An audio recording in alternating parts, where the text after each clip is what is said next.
जय Malhar news चॅनलच्या सर्व प्रेक्षकांना सपना चौधरीचा नमस्कार। आमदार डॉक्टर विजयकुमार गावित यांच्या वाढदिवसानिमित्त विजय क्रीडा महोत्सवाच्या वतीने आयोजित बुद्धिबळ स्पर्धा आणि व्हॉलीबॉल स्पर्धांचे उद्घाटन माजी खासदार डॉक्टर हिना गावित, जिल्हा परिषदेच्या माजी अध्यक्ष डॉक्टर सुप्रिया गावित यांच्या हस्ते करण्यात आले।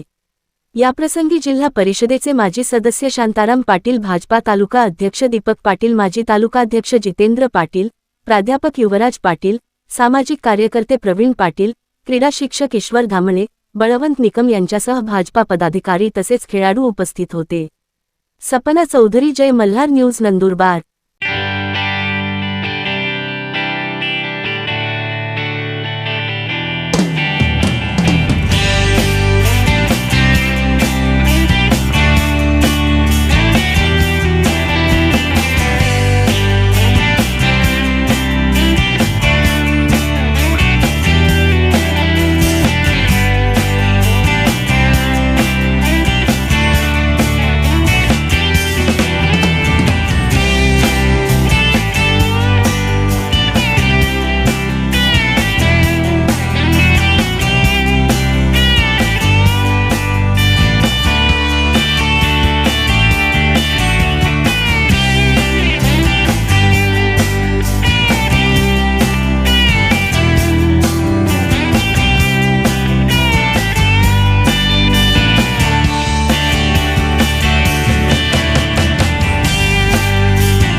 आणि व्हॉलीबॉल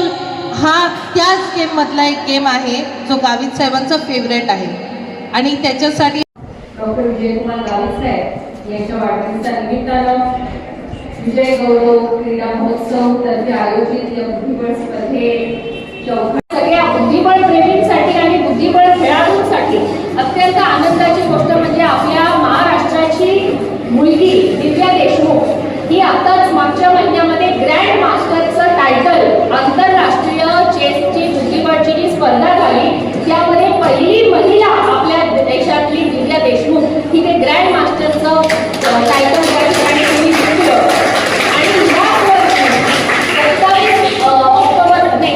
30 ऑक्टोबर पासून 27 नोव्हेंबर पर्यंत आपल्या देशामध्ये आंतरराष्ट्रीय बुद्धिबळ स्पर्धेचं आयोजन हे आपल्या देशाचे लाडके पंतप्रधान आदरणीय मोदी साहेबांनी आपल्या देशात केलेले आहे। त्यामुळे बुद्धिबळ ज्यांना आवडतो किंवा जे बुद्धिबळ खेळतात या सगळ्यांसाठी तर ही एक खूप चांगली संधी असणार आहे की आंतरराष्ट्रीय खेळाडू आपल्या देशात येऊन वेगवेगळे या ठिकाणी चेसचं गेम आपल्या सगळ्यांसमोर या ठिकाणी खेळतील। तिथे जे प्लेयर झाले त्यांना पण माझी विनंती आहे,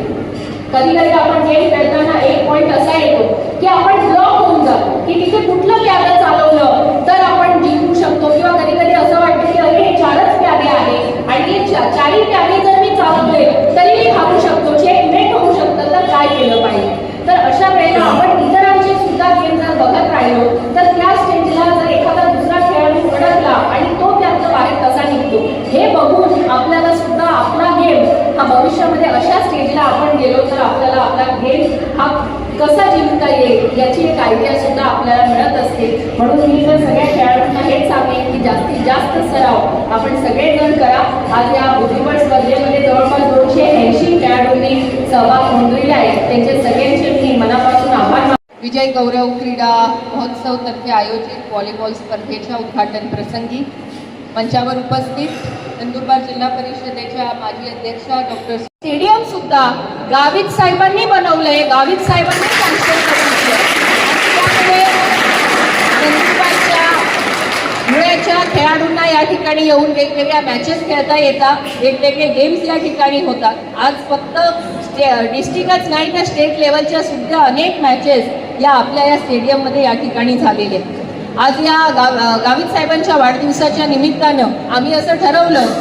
की आपण वेगवेगळे गेम्स या ठिकाणी ऑर्गनाईज करू आणि धुळे आणि नंदुरबार या दोन्ही जिल्ह्याच्या विद्यार्थ्यांसाठी, खेळाडूंसाठी या ठिकाणी आपण जागा उपलब्ध करून देऊ, जेणेकरून चांगल्या या ठिकाणी टीम सहभाग घेऊ शकतील, चांगलं कॉम्पिटिशन या ठिकाणी होईल. आणि खास नंदुरबार आणि धुळ्याच्या विद्यार्थ्यांना आपण यासाठी आमंत्रण दिलं की पहिले आपला धुळे जिल्हा होता, धुळे जिल्ह्यातून नंदुरबार जिल्हा तयार झाला आणि मग हे दोन अलग अलग जिल्हे जे आहे हे पूर्वी एकच होते आणि त्यामुळे आपण मॅचेस ठेवताना धुळ्याच्याही खेळाडूंना नंदुरबारमध्ये खेळायची संधी आपण देऊया आणि एक चांगलं कॉम्पिटिशन आपल्या या ठिकाणी होईल या उद्देशानं आपण या मॅचेस या ठिकाणी ऑर्गनाईज केले आहे.